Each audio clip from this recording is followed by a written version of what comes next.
Oh man, we are live again, and I am still held up in this bed. I know you guys are getting old with all this, yeah, broken limbs and whatnot.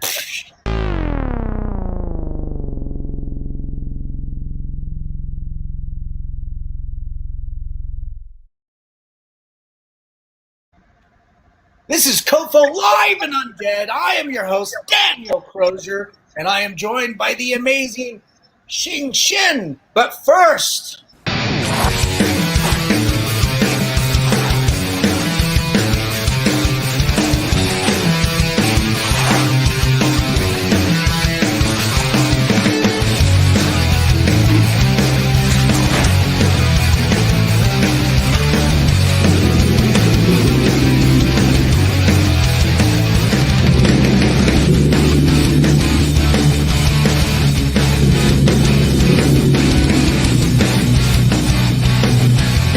you write something on my face.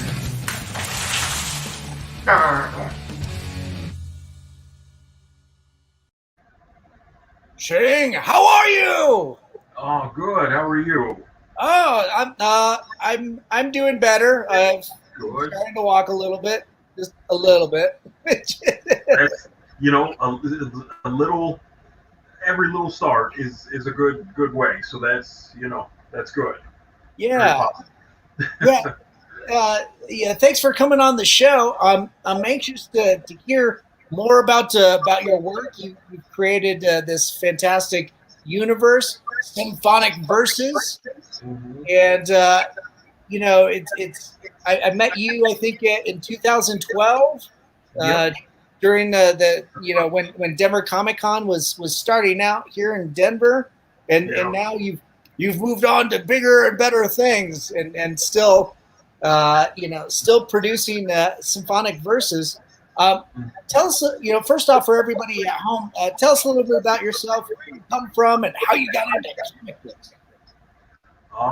Yeah, sure. So, I mean, Dan, it's thank you for having me on your show. I know we've been like planning this, and then there were like all these bumps, and we couldn't get nailed down because I was Right? moving and all this stuff going on, and but I'm glad to be here, and it's good to see you again. Yeah, it's good So to see you. I'm Xing Xin. I own Quantum Entanglement Publishing, which is a publishing label that I own. I've been working on Symphonic Verses for almost 30 years. It's a Nice. project that I've had for, you know, literally decades of my life. And I've always been a fan of literature and fantasy, and I love myth and Greek mythology, and certainly a fan of Professor Tolkien and his great literary work. And some of my favorite works are from Bram Stoker, from Shakespeare. Hamlet is definitely one of my favorite reads ever. I think it's Nice. certainly brilliant. And so I've been drawing and writing for as long as I can remember. Something that I started doing as a kid, and growing up, I wasn't like most kids are playing sports and doing other things. I was reading and drawing and working on stories, and it's just something I've been doing all my life. Oh, cool. And with symphonic verses, tell us what that's about. So symphonic verses is it's really written like an opera, although it's a fantasy, it's an action fantasy series, and it takes place in a world that's called Levi Samanos V, Ooh. which that means to be under the influence of sleep. So when people read the book, it's almost as if you're right between that area of drifting into sleep and dreaming, and their world kind of exists between those two places. And so the story is centered around a prince named Adonis, who comes from this long lineage of nobility, and their world is very baroque, and it's gothic, yet it's modern at the same time. Like if you look at Castile in Spain or Cologne in Germany, where you've got these great Gothic and Baroque architectures surrounded by these modern city kingdoms. That's what their world looks like. And so, what it revolves around is their world uh, for ages thrived on power that came from these divine swords that came from the dragons. It was a blessing that was handed on to the first of creation, and so many of the swords were used as instruments of war. They fueled the ambitions of imperial nations and modern technological city kingdoms who were kind of vying for supremacy. But most of the swords disappeared and they vanished. Some of them were, many of them were destroyed, and so many of these powers lost the edge that they kind of had. Well, Adonis's kingdom, which is known as the Noctum Imperium, it never lost its swords because they were blessed onto his direct bloodline. Well, where the story starts is Adonis has he's lost his wife, and so there is a peace treaty signing that is set to take place in a neutral kingdom that's known as the Glass Kingdom, and he travels there with his mentor, who is a countess named Concerto Maestro, and they're there to witness this. And there he meets another princess named Sapphirose, who shares this rare ability that he has, which is to behold celestial light. It's a power that the two of them have, but no one else has it. And so it kind of draws them to the same tragedy. Well, ultimately, what happens is Adonis has to make a choice, not between good and bad, but between evil and a greater evil. So when you really put that into perspective, how can you do the right thing when you can only make wrong choices? And that's the dichotomy of his situation.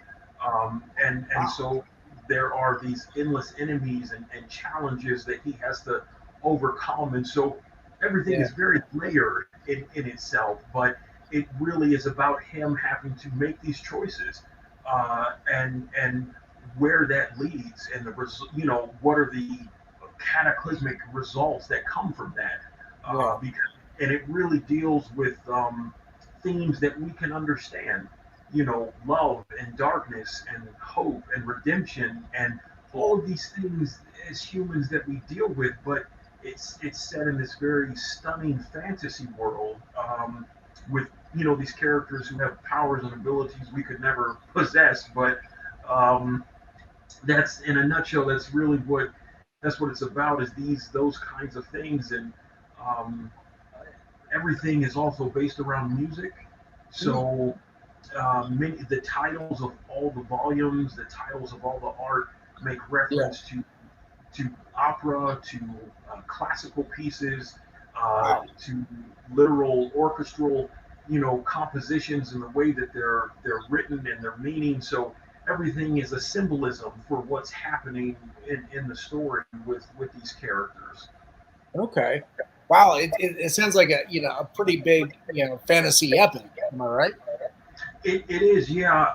I mean, altogether it's 330 chapters, and over the almost 30 years I've worked on it, it's all written out, and it took years to get the art style the way that I wanted it to be, and so now things are at the point where, that's actually a double spread page from volume one. And so this is the main character. That's Adonis Neos Latreculus, who is the prince of the Noctum Imperium, and where he's at, that's actually somewhere really significant to the events of the story at that point in volume one. But that is how the actual artwork looks through the whole book.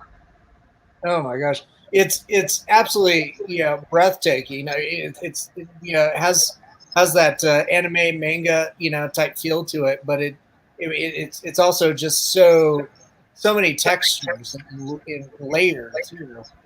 Oh, thank you. I appreciate, even so, the buttons on his coat, those had to be done I had to do those individually and then put them together as like one PNG, and then put all the buttons on the coat. So there are so many things that you see. That's why it takes so long. Especially for the first volume to come out. And volume 1 is 148 pages. Volume 2 is 108 pages. That's actually the cover to volume 1. Yeah. And what's cool. what's significant about this is that if this cover, when you look at the way that it looks, that cover actually has a really particular point in the story, and it's called the Obsidian Symphony's Onyx Tears. That's what the image itself is called. Okay. And if we go to, could we switch to the next one? Oh, sure.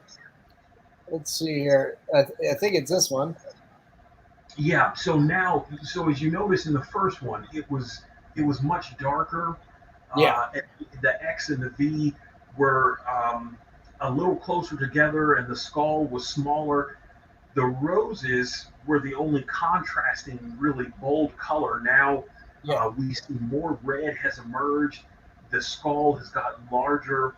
There are bloody tears on the face of, and roses, and then you see this beautiful woman's face kind of hauntingly hovering with the light in the background. So that's showing us where the story is moving to in volume 2.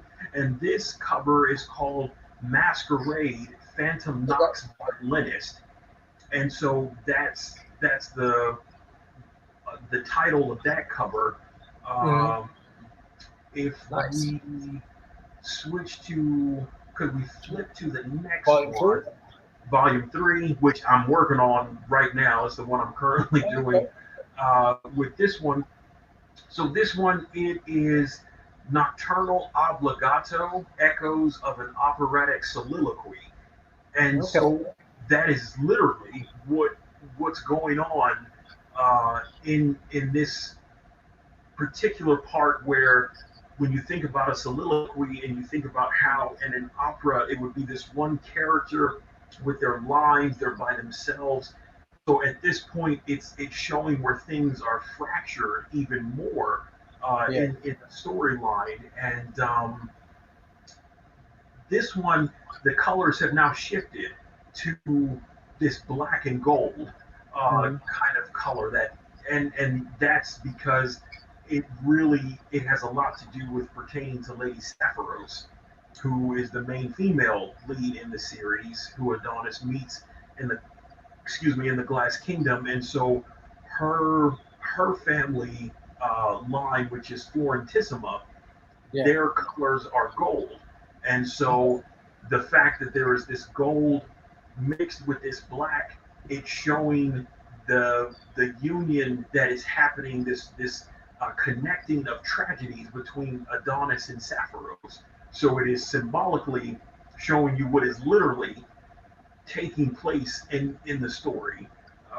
And so that's why the color scheme has changed this way to this. And if we go to the next one, please, with I think it's the Red Skull.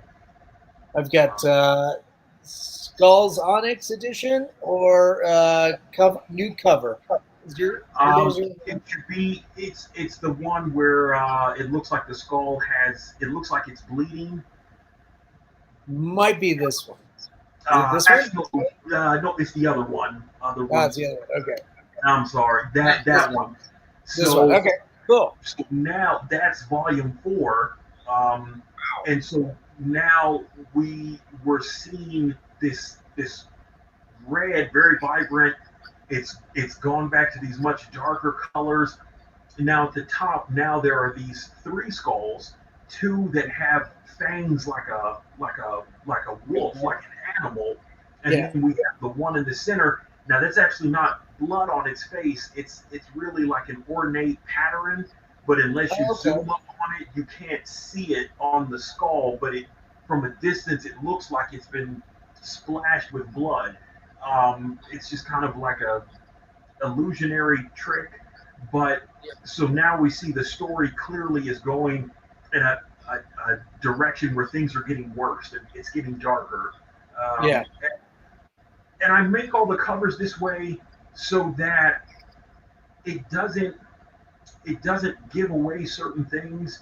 It leaves room for a lore and mystery. I don't think like I I know some people they like to just kind of share all the pages and they put everything online, and that's fine, you know. Yeah. However, me personally, I think it's important to not take that experience away from the reader, and so I don't show actual pages. You know, I might show like the Adonis, the picture of him standing in that hall.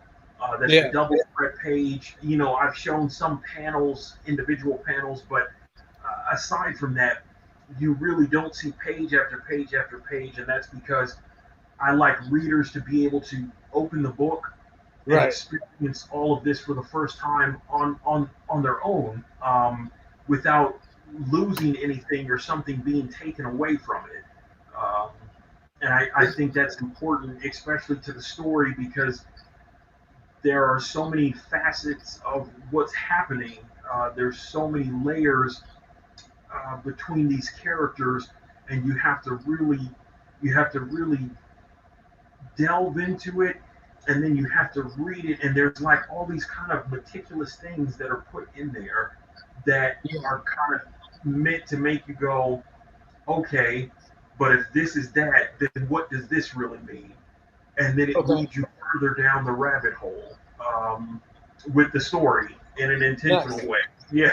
So. Yeah, the art style that you've developed is, I mean, it's really dense. You know, lots of details, and with your cover work, it's so dark. It's really it's it's intentional, right? You know, so that people have a glimpse. It's like the eye kind of adjusting to the lack of light, and then you keep looking at it and you see new stuff and new things start to emerge. That's the sense I get from your cover work. And then the interiors, like the page we just had up, and then I think this one that you sent over, I don't know if that's an interior, but also so dense and so much detail. I can't imagine how long this takes you to produce a single page. I mean, it kind of varies from page to page, like how it kind of is put together. That one almost crashed my PC. Like, I want to say it's such a massive file. I had to like compress parts of it, but it's this whole thing. But what's significant, this image is called the Burning Symphony of His Heart. And actually what it shows is, so here we have Adonis, and then behind him we have Lady Sapphirose. And she is a princess, but she is a lady, and it's because in lines of nobility, if your husband dies, you then become a lady. You're no longer ranked by the royal status that your wife or husband had. You are now, that thing about a lady in waiting. And of course, this is not Earth. It's like I said, it's a different world called Lady Samanos V. But there are structural parts that you have to use so that the world can be believable. And it can seem like it has a sense of reality to it. But so that's her. Then to the far left, the one who has the silver-like crown on her head, that's actually one of the series' main villains. And her name is Harpsichord Harpsis. And the woman to the right, that's Concerto Maestro, who is Adonis's mentor. And even though she is she's a countess, the way it works is, so his kingdom is the Noctum Imperium, which is the greatest of the kingdoms in the north. Under that sits what's called the Lucium Duodecim, and that is, it means 12 flames or 12 lights. And there used to be 12 other kingdoms in the north that were smaller, but they make part of the power that allows the Noctum Imperium to sit on its throne, which is really divine. And so Concerto comes from one of the 12 kingdoms, which is the Orcsai dynasty. Nice. Each of the 12 is ruled by the last blood rightful like lineage ruler who would be in control of that dynasty, but those powers have waned, and so they're still in their position of helping to support the Noctum Imperium by being one of its, they're like principalities to it, really. So, but she is his mentor. Concerto she's a powerful warrior. She really is. Sapphirose is a powerful warrior. So all of these characters have these amazing fighting abilities. They have various weapons. They have nothing is what it seems. It's nothing at all is as it might appear. And so really it lets you step into this much larger world, and then it causes you to ask question after question, because there are so many things happening as you go through each volume that I still get messages from readers who say, I loved it and this, but where does this lead? Where is this going to take us? And right. I can't spoil it because that's no good. You're still working on it, right? So I'm still drawing it. Like, so volume one. So you take the 330 chapters. Volume one is just episodes 1 through 7. That's all volume one covers. Volume 2 covers just episode 8. Volume 3 covers episodes 9, 10, 11, and 12. So volume 3, I mean, we're only to episode 12, and really I don't call them episodes, I call them consequences. So everything is a consequence of an action that has been taken by Adonis, by Sapphirose, by all these things that are going on. And it really is the driving force behind them, their ability to behold the celestial light, the choices that he has to make, the swords returning, and the fact that there's also the main villain of the series, who no one has seen yet, no one knows his name, but in volume 1 you see his influence, and there's a character who goes investigating some events that have happened. In volume 2, Adonis learns more about this entity, but he doesn't know its name. But in volume 3, readers will finally get a chance to see a glimpse of him and to actually learn what his name is. And so then that becomes another focal point of the story. Is you have this war that's been going on for 800 years. The swords are returning to the mortal world. Adonis is dealing with his own grief, his own loss. Now he's learned that he has to make these choices that seem impossible. How can you make a wrong choice to make a right one?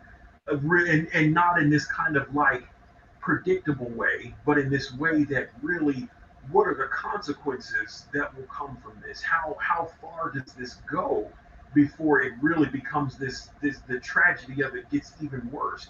And you see him falling further into darkness, and then this great threat is secretly returning to their mortal world. Something terrible and horrific is re-emerging itself and replanting itself in the air and in the soil, and it's bringing something back that has these evil desires that have no end.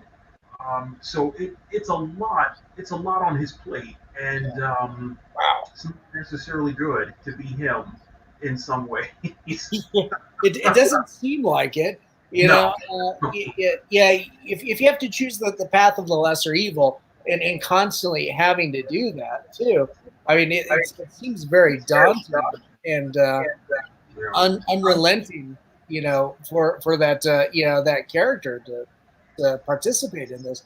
When world building like this, are you constantly having to do like post-it note maps and just kind of trace lines out to everything?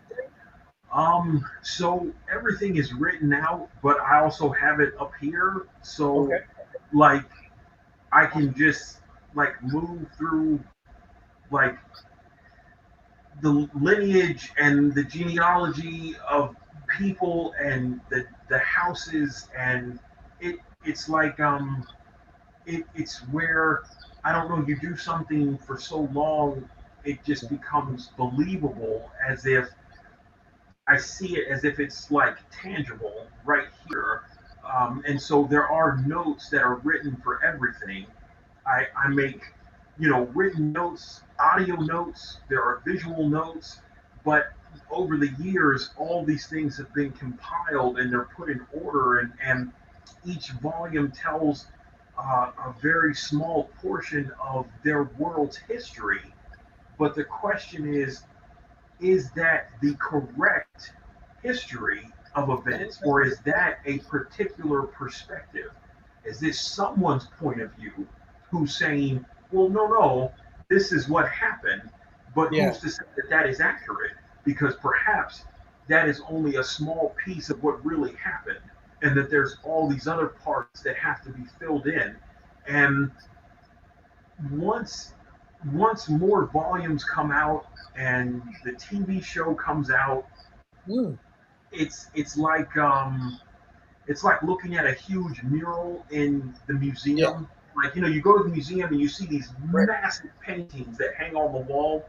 It's like The tapestries.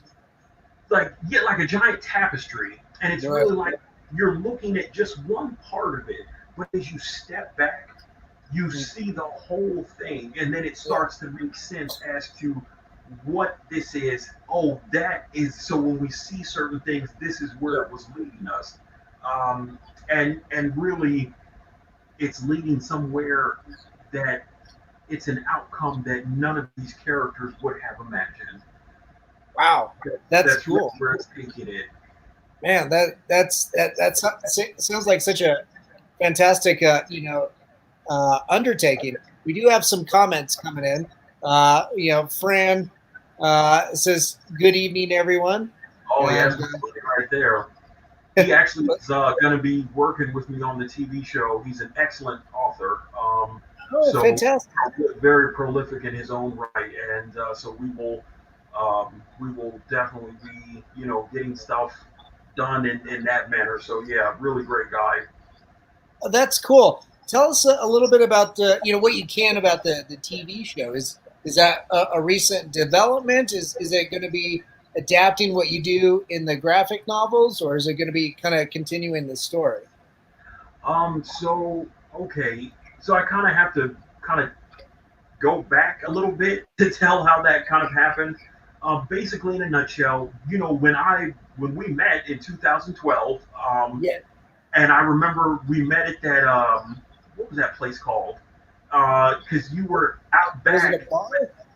It was like a bar like place, but you were Yeah, outside with some of your friends, and y'all yeah, were eating out there, and you were like, "Hey, meet me here," and I right. was like, "Okay," because I was trying to get it published. I couldn't, I was not having any success at the time, and so uh, long story short, that chain of not success continued in the sense of no publisher would touch it. Nobody. Hmm.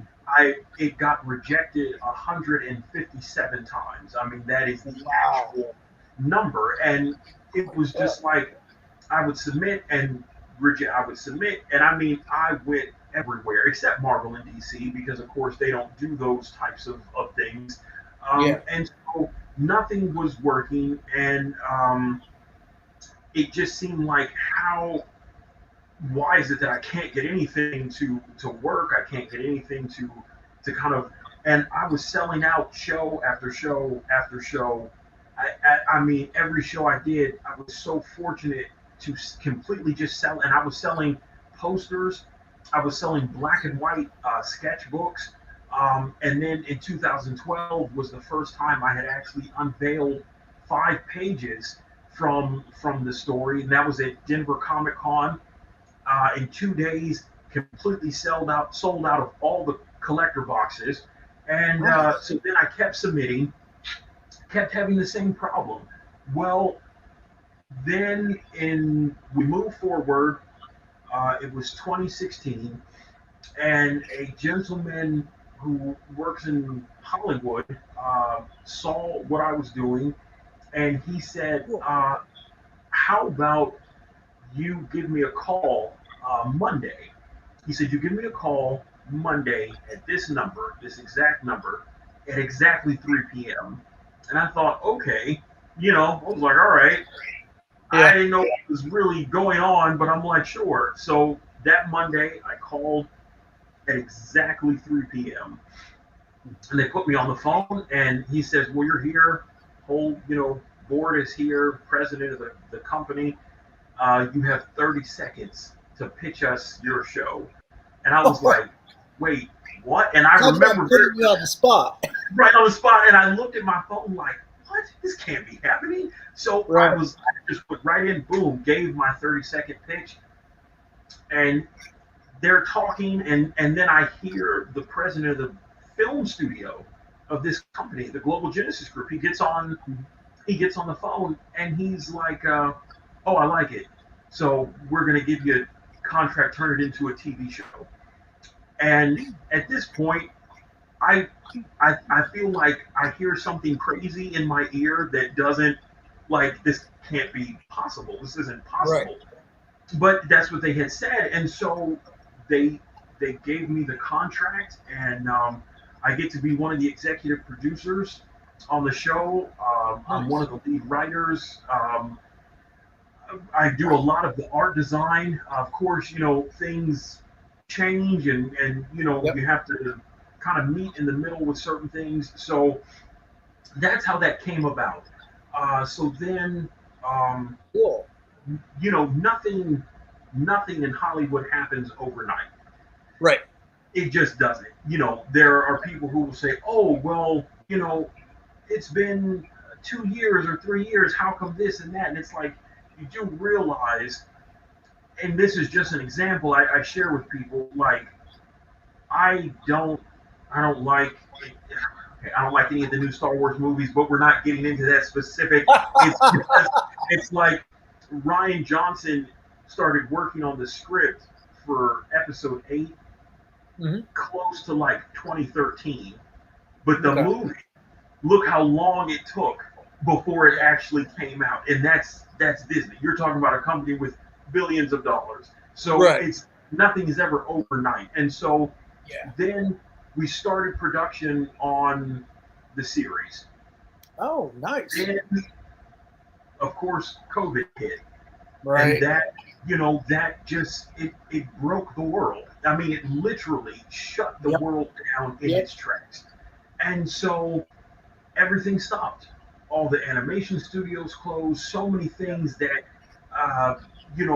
didn't get to see certain fruition. And so it was like, okay, that happened. Now we have to wait. And so there are things that are starting to build, and they're picking back up, and we're just waiting for things to get the green light to move back into that direction, so that we can do that. And the show, to answer now the rest of your question, the show will be based on the graphic novel series. But what I am really appreciative about the show is this: it will give a chance to tell more of the story in a faster way than just the graphic novel. And so there are some things that in the graphic novel will be in the show, but then there are things in the show that come from the story that I haven't drawn yet. And so it will kind of help tell the story further, but then I can still tell the rest of the story from a different perspective within the graphic novel series. Yeah. So you'll really get you'll get a fuller sense of everything Right. that way. And ultimately, it's I say it no matter how many shows I've done where I've talked with people, I tell people the same thing. At the end of the day, this will always be my story. These will always be my characters. Yeah. But things are where they are not because I've done anything special or because I've done anything brilliant. It's because people have said, hey, let me see what this is. Let me invest in that. Let me see what's going on. And it's because of them. See, they are the ones who turn it into something unique.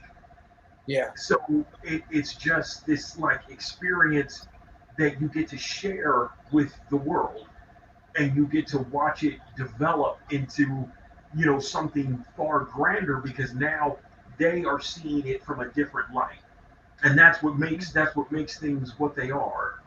And I always try to encourage create. I mean, I've been doing this a long time, Yeah. long before there was social media and there was Right. all these things. I mean, I remember going to conventions when some of the top attendance was 800 people. Like Yeah. those kind of days where it was just that. Now you see these shows, you have, used to be, hundreds of thousands of people, swarming through these things every year. And so I always just try to encourage people, work your craft, keep your head down, don't get involved in drama. There's so many things. It's like no, no, no. Too Just many work on what distractions. you have to do. Yeah, don't let yourself get distracted by that stuff, and just focus on your art, your story. Keep learning, and take advice from people who are really experts.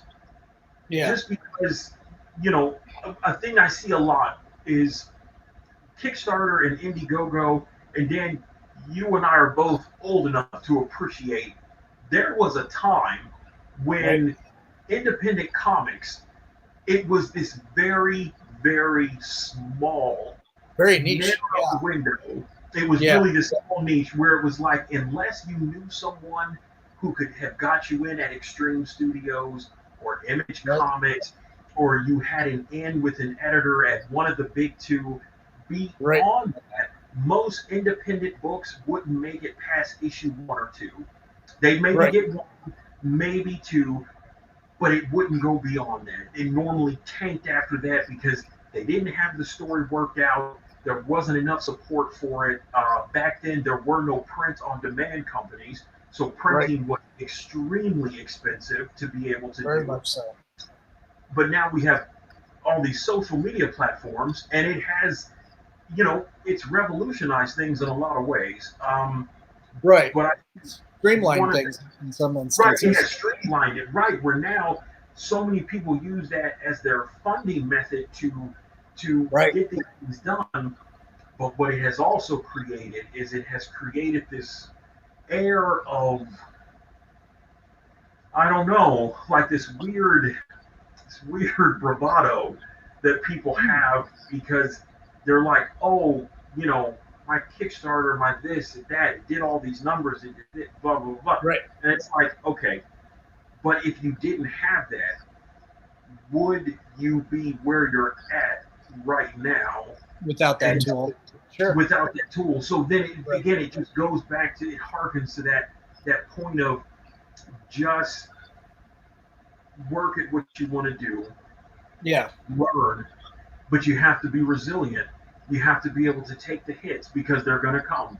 Yeah. It's not going to come easy. I look at my own experience and I think about how I couldn't get anybody to give me the chance that I was looking for because it was different and no one Mhm. wanted to take a chance on it.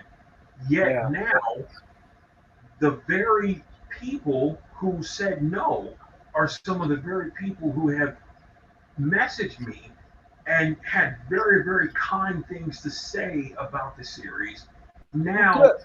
I have Square Enix, I have Konami, Mercury Steam, Santa Monica Studio, people from HBO, people from Game of Thrones, people from the list could go on. And I'm not saying it's like, oh, it's because I did it. No, again, it's because of people who believe. But now I have people from these institutions who are saying, hey, you know what? I bought each copy of your book and I really loved it. That's really encouraging. You starting out with your career ran into those roadblocks, but you can't, as you put it, you kept your head down and kept going. You have a vision, and you're seeing it through, and now you're able to, reap those rewards, and it seems like the accolades that go with it too. It looks like Fran popped in with another question. Let's see here.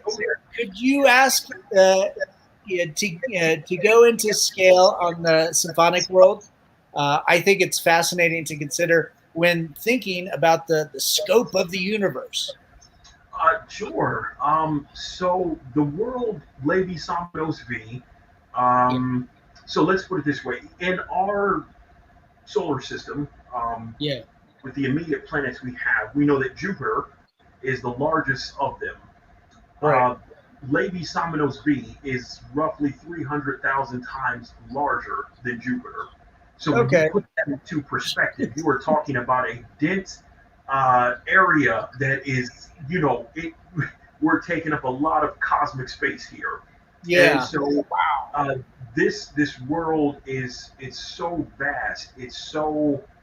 There are so many aspects to it, and to put the numbers into perspective, I'll give you a few examples. In the story, the war that's been going on for 800 years, it's being fueled by an empire called the Countathalian dynasty. The entire kingdom is made up of counts and nobility. The lowest level of their society are people who are wealthy, like Bill Gates.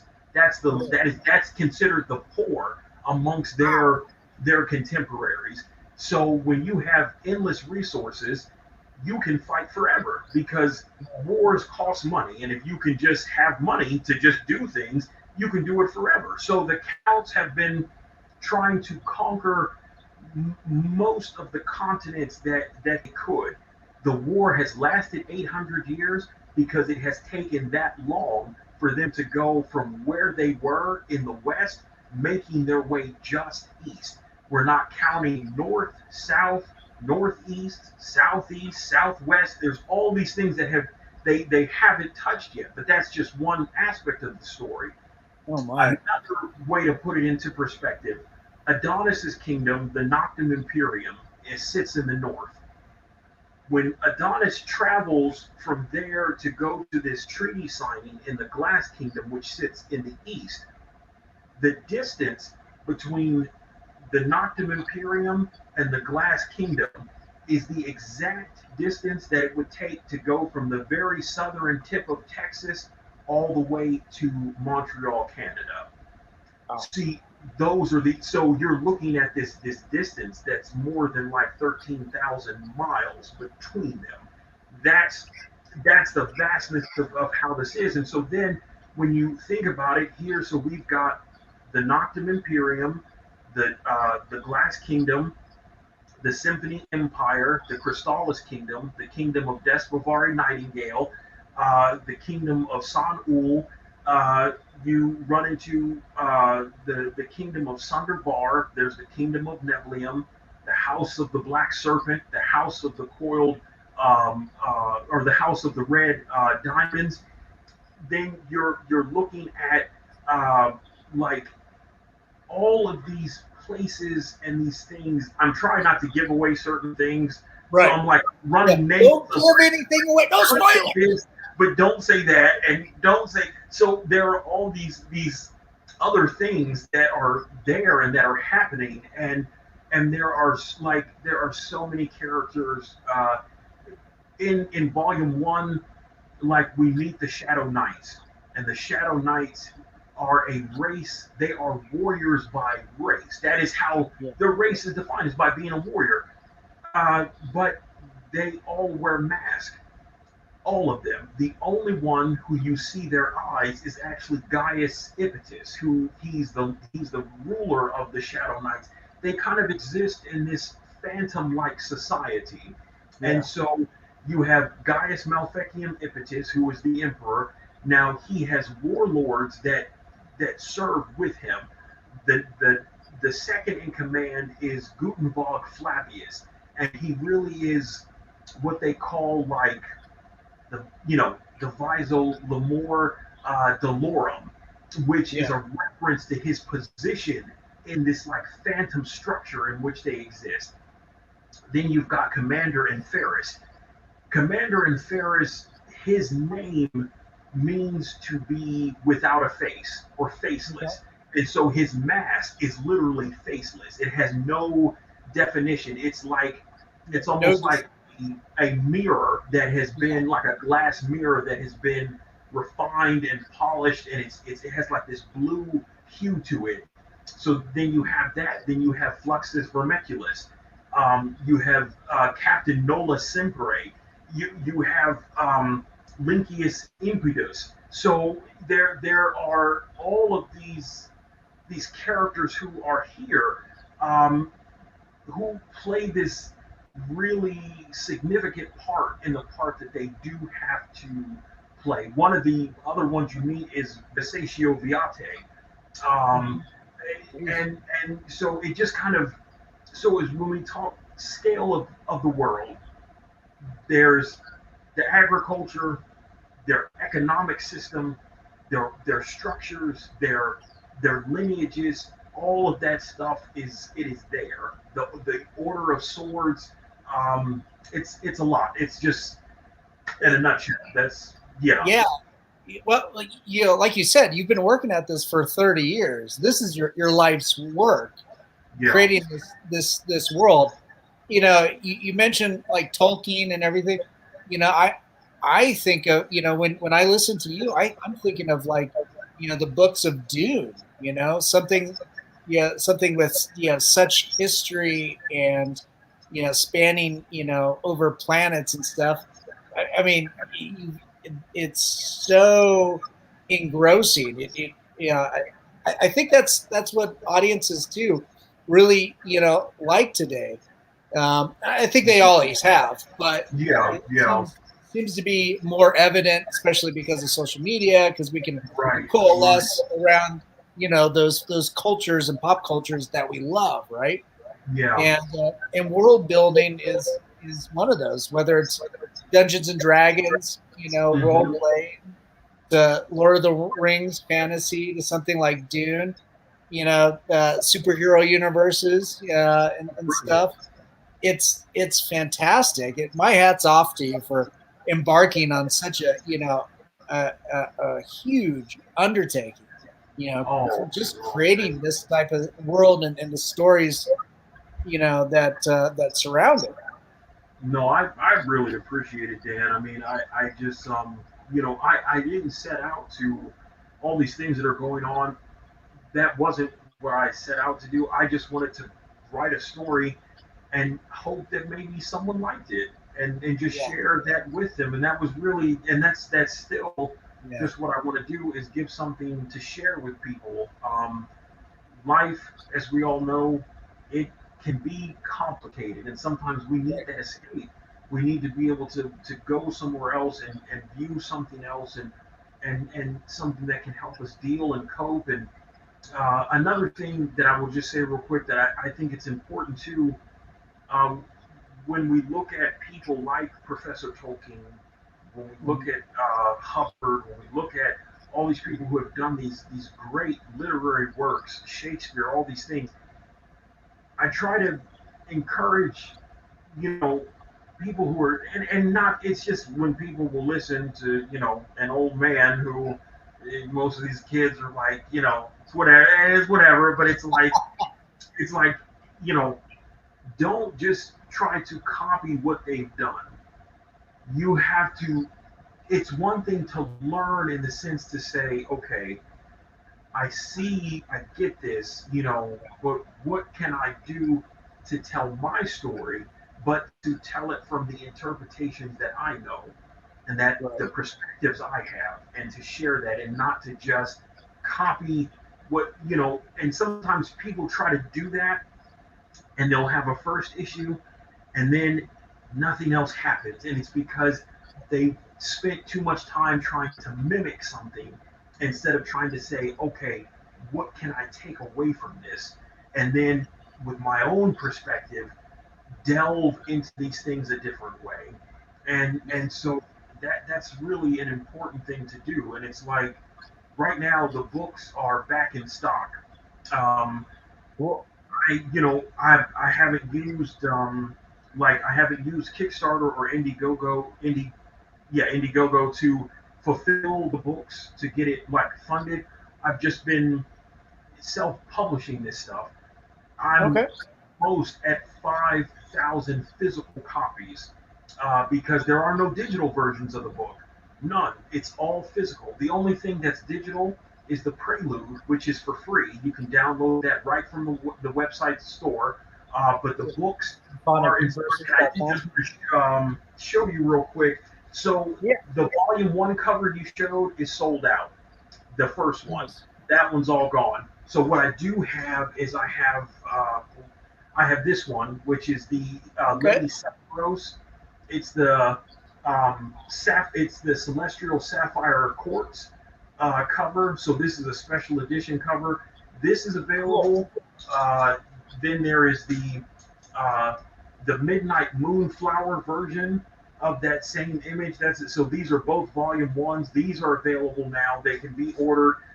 And then this is volume two, and I'm waiting for the next order of books for volume two to get here, which should be in about a week. And all the books, they come bagged. I have custom black backing boards. Each book comes with a poster. There's a poster behind the book. There's a flyer that sits here. You get a certificate of authenticity, and you get a thank you flyer. Oh, cool. That comes with it. So all that comes with it. Plus, you get the soundtrack, which is available as a digital download once you've placed your order. Mike Roberts, who did arrangements for Castlevania, we spent 2 years working on the soundtrack, and so he composed it. We would talk about each song, the significance it plays in the story, the character themes. So you get all of that. So if people like to get a copy, they can go to symphonicversus.com. They can go to the shop. If they want them autographed, any questions people have, they can reach out, and I'm happy to answer them or to do anything I can to help get them familiar with this world. Wow, that's amazing.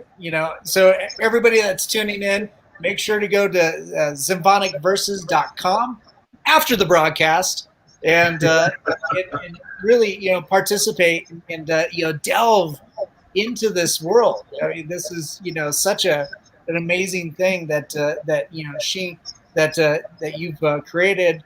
And man, I can't wait to see more.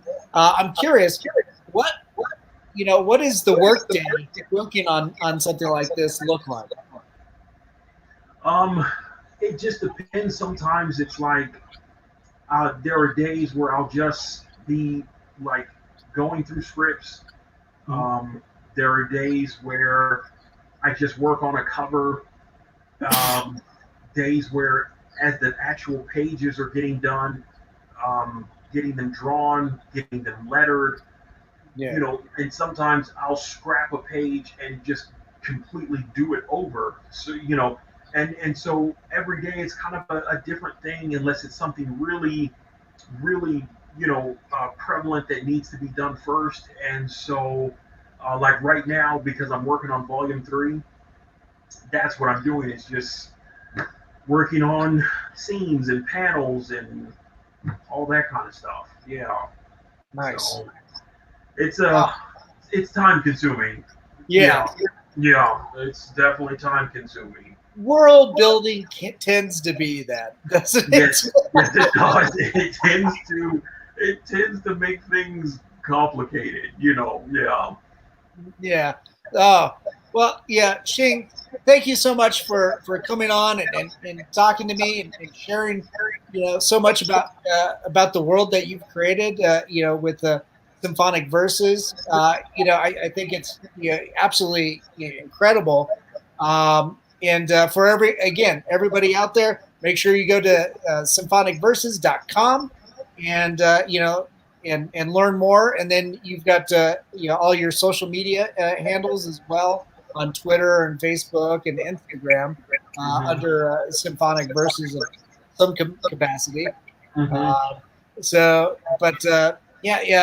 Any idea when you guys will be, approaching the TV series again? There are things that I have. So there's a lot of stuff I can't say publicly, right. Because I'm not allowed. I have to wait for the studio executives to say yes.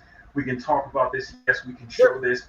Like the trailer, I've seen the whole animatic for the trailer, and the whole trailer is almost 4 minutes long, and so it really shows these things that I can't wait for people to be able to see and to experience. And a side note, Two Steps from Hell, the composers who they've done everything from Harry Potter, the X-Men, Pirates of the Caribbean, they're doing music for the show.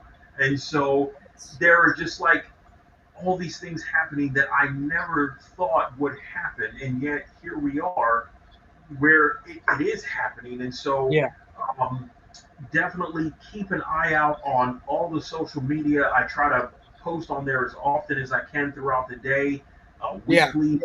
And really, as the news about the books, the TV show, all this stuff, more and more as I can talk about it, and things that I'm able to show where, stuff that's actually finished, it will be available there. And then once the show is out and it's on the network, you can watch it from anywhere in the world. And I'm just very grateful for the opportunities, and I can't wait to share all of that with everybody else too. That's fantastic. We can't wait to see more of the graphic novel and eventually the TV series. And congrats on all your success. It's quite fantastic, and to continue working on Symphonic Versus. We should probably let you get back to work. I really appreciate it. Thank you for having me on your show, and it's good to see you again. Yeah, it's good to see you. Stick around for a few minutes after the show while we sign off here. But Xing, again, thank you so much, sir, for coming on. It's good to see you and talk to you. Oh, thank you. Yeah, and just want to acknowledge our sponsors at Hellfire Entertainment for broadcasting us out on their social media, and to our friends at Mutiny Information Cafe. If you're going to start a revolution, make sure you're caffeinated. And of course, our friends at Groovy TV. We lost Groovy last year, but we carry on in your remembrance. And of course, to Alien Donut Films. To Bill and Angela over there, thanks for putting up with my shenanigans. And to my producers, Stefan Santa Cruz and Ian Armstrong. Thanks so much, guys. And to everybody that tuned in, thanks for tuning in. Be good, be kind, help each other out during these tough times. And remember, we love you. Have a good night and take care, everybody.